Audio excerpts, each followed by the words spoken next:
Mes très chers compatriotes, en ces instants critiques pour notre nation, je m'adresse à vous avec la gravité et la solennité qu'impose la situation. L'Est de notre pays, en particulier les provinces du Nord Kivu, du Sud Kivu et de l'Ituri, fait face à une aggravation sans précédent de la situation sécuritaire. Les forces de défense du Rwanda, en soutien de leurs marionnettes du M23, poursuivent leur entreprise terroriste sur notre territoire, semant la terreur et la désolation parmi nos populations. Je partage avec vous la douleur et l'indignation face à ces attaques barbares. Ces actes ne sont pas seulement une attaque contre la République, mais une offense à l'histoire et à la dignité de notre peuple. En ces moments difficiles, je vous appelle à la résilience et surtout à la résistance. Face à cette situation, permettez-moi de vous rassurer. Une riposte vigoureuse et coordonnée contre ces terroristes et leurs parrains est en cours. Nos vaillantes forces armées de la République démocratique du Congo, symboles de courage et de patriotisme, sont pleinement mobilisées, prêtes à défendre chaque centimètre de notre territoire. J'ai personnellement convoqué et présidé des réunions de crise avec une équipe restreinte du gouvernement, le haut commandement militaire ainsi qu'une réunion interinstitutionnelle afin d'évaluer les récents développements de la situation et de lever les options pour repousser les agresseurs et reconquérir chaque parcelle de notre territoire. À cet effet, j'ai nommé ce 28 janvier le général-major Évariste Somo Kakule au poste de gouverneur militaire du Nord Kivu pour renforcer la coordination des opérations militaires et restaurer l'autorité de l'État. Parallèlement, nous avons engagé d'importantes démarches diplomatiques, notamment au sein du Conseil de sécurité des Nations Unies, ainsi que dans le cadre du processus de paix de Luanda, auquel nous restons pleinement engagés malgré les obstacles.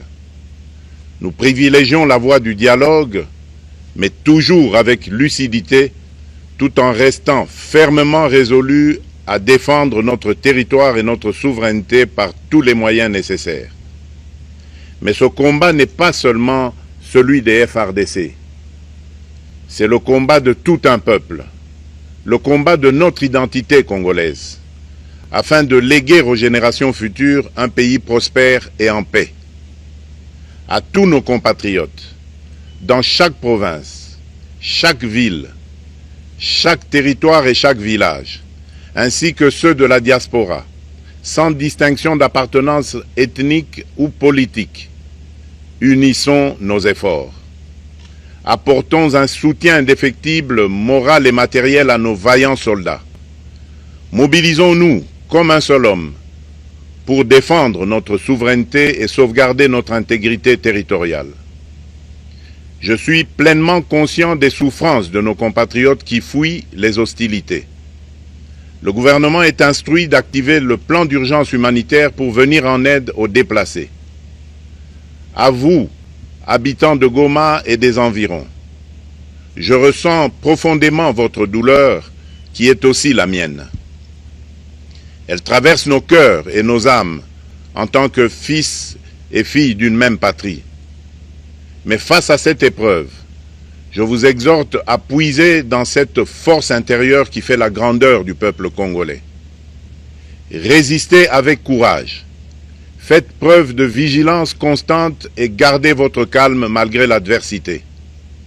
Sachez que nous ne sommes pas restés inactifs.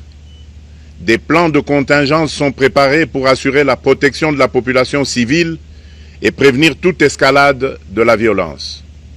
Les dispositifs de sécurité ont été renforcés pour protéger les zones stratégiques et nous travaillons sans relâche pour garantir le fonctionnement des services essentiels.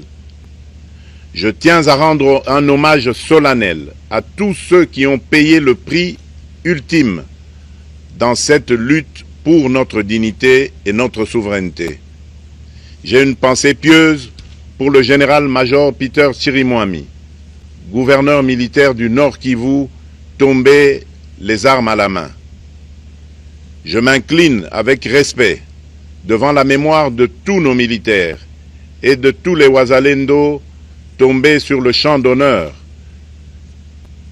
Je pense aussi aux soldats de la mission de la communauté de développement d'Afrique australe, la SAMI DRC, qui combattent à nos côtés, aux casques bleus de la MONUSCO qui ont sacrifié leur vie pour la paix, ainsi qu'aux innombrables civils victimes de la barbarie ennemie. Leur courage et leur sacrifice ne seront jamais oubliés, et nous portons leur flambeau avec la ferme détermination d'achever leur noble combat. Je voudrais ici interpeller directement la communauté internationale et l'Union africaine. Le Rwanda continue de violer ouvertement et sans scrupule les principes fondamentaux de la Charte des Nations Unies ainsi que les accords régionaux. Pire, ces agissements se déroulent dans une impunité totale et ce, avec un mépris manifeste des règles internationales et des valeurs que ces institutions sont censées défendre. Cette attitude arrogante, qui ne cherche même plus à masquer ses forfaits, est une provocation inacceptable à l'égard de notre souveraineté et de la stabilité régionale. La présence de milliers de soldats rwandais sur notre sol, leur soutien politique, logistique et militaire à leur pantin du M23, ainsi que leur implication dans l'exploitation illégale de nos ressources naturelles, nous conduisent tout droit à une escalade aux conséquences imprévisibles, mettant en danger toute la région des Grands Lacs. Votre silence et votre inaction face à la barbarie du régime de Kigali et aux atrocités perpétrées par ses supplétifs sur notre territoire constituent un affront non seulement à la République démocratique du Congo, mais également aux valeurs universelles de justice et de paix. Le peuple congolais prend acte de cette passivité qui frôle la complicité. Soyez sûrs d'une chose, la République démocratique du Congo ne se laissera pas humilier ni écraser. Nous nous battrons et nous triompherons.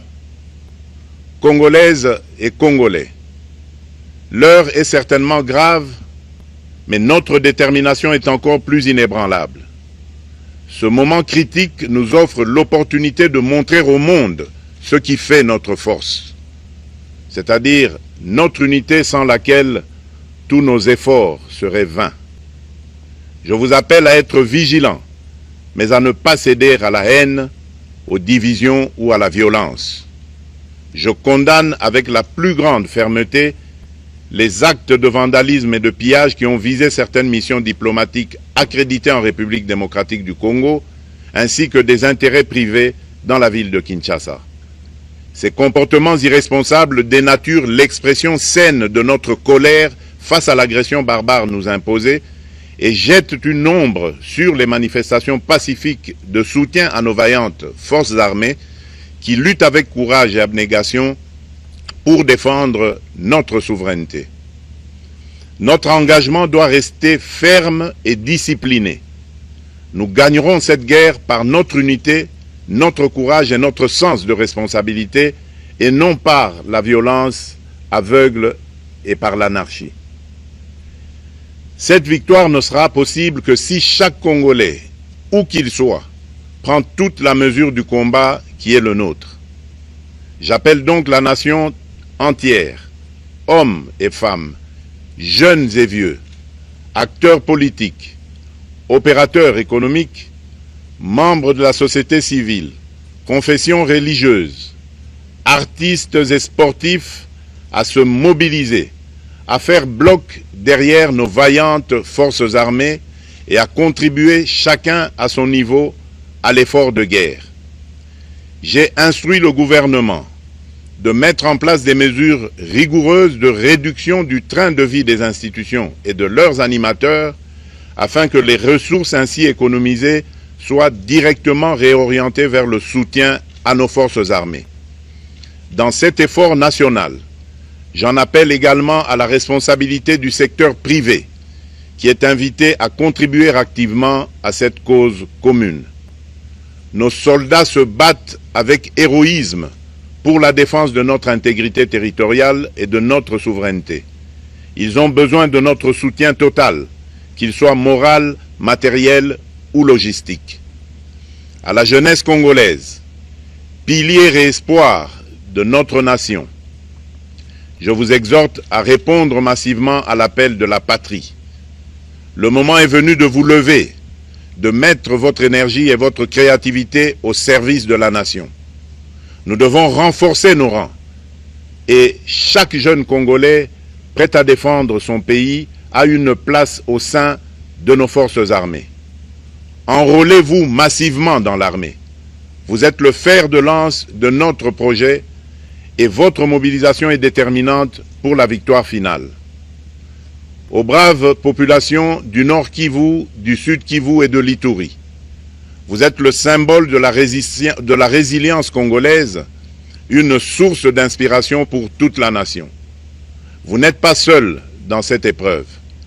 La République tout entière se tient à vos côtés, unis dans l'espoir et la lutte.